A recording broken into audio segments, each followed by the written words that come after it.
امام حسین 10-10.5 سال عمر تھی، بچے تھے، مسجد میں آئے، حضرت عمر خطبہ دے رہے، امام حسین آئے تو جناب عمر کے سامنے کھڑے ہو گئے، کہنے لگے عمر نیچے اترو، میرے نانا کا ممبر ہے۔ حضرت علی کہنے لگے حسین یہ کیا کہہ رہے ہو، بیٹھ جاؤ۔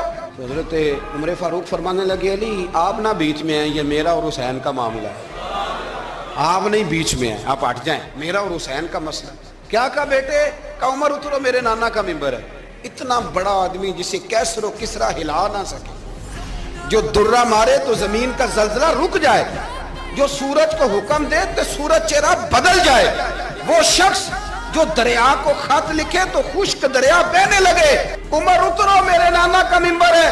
فاروق اعظم زمین پہ اتر آئے، ہاتھ باندھ کے کھڑے ہو، کہنے لگے حسین میں اتر گیا ہوں، پتر ممبر تو تیرا ہے یا تیرے نانا کا؟ ختم ہو گئی بات۔ تو حضرت امام حسین کہنے لگے جا کے اپنے نانے کے ممبر پہ۔